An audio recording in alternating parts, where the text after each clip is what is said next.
राधे राधे, प्रणाम आप सभी लोगों को। कैसे हैं आप सब लोग? स्वस्थ होंगे। माँ भगवती आपकी मनोकामना पूर्ण करे। जय जय अम्बे। आज मैं आपको बताती हूँ पाप मोचनी एकादशी का व्रत कब है, 14 तारीख या 15 तारीख। किस दिन हमें व्रत करना चाहिए।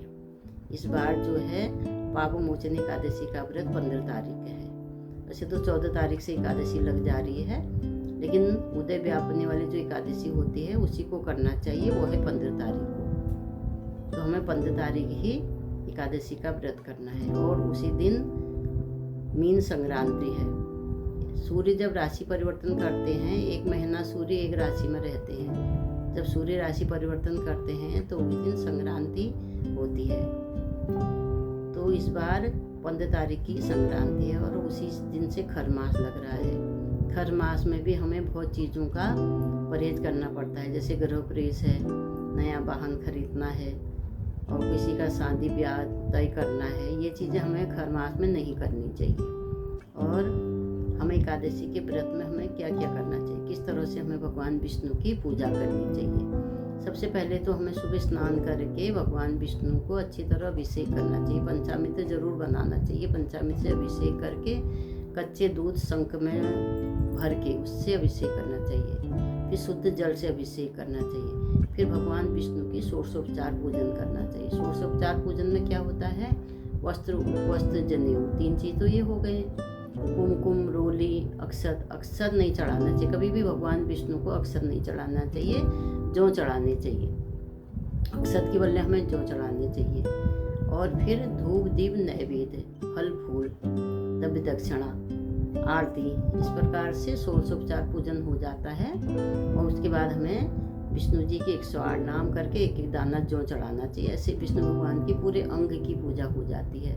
और उसके बाद भी विष्णु सहस्रनाम करना चाहिए। जो कर सकता है उसको विष्णु सहस्रनाम जरूर करना चाहिए। और एकादशी का जो कथा है वो पढ़नी चाहिए। इस एकादशी के कथा में क्या है, पाप मोचनी। अगर हमसे कोई भी पाप होते हैं, जाने अनजाने में हमसे कोई पाप हो गए हैं, बहुत बड़े बड़े पाप हो जाते हैं, किसी से कोई करना नहीं चाहता, अनजाने में हो जाते हैं, तो उन पापों का छुटकारा ये पाप मोचनी एकादशी से मिलता है। तो इसलिए हमें ये पाप मोचनी एकादशी का व्रत सबको करना चाहिए।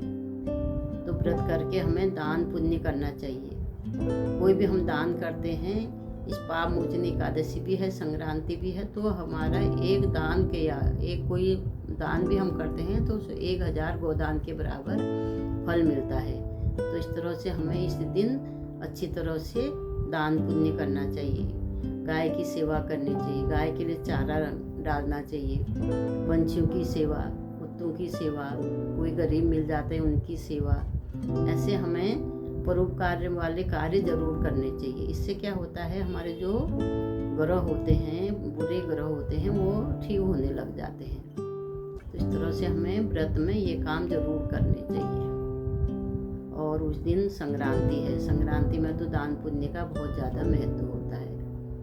तो हमें इस तरह से भगवान विष्णु की अच्छी तरह से षोडशोपचार पूजन करके अच्छी तरह से संकल्प लेके, सबसे पहले संकल्प ले लेना चाहिए। इस तरह भगवान विष्णु की हमें पूजा करनी चाहिए। अगर आपको मेरी जानकारी अच्छी लगती है तो आप मेरे वीडियो को शेयर करिए, लाइक करिए और मेरे चैनल को सब्सक्राइब जरूर करिए। धन्यवाद आप सभी लोगों का। राधे।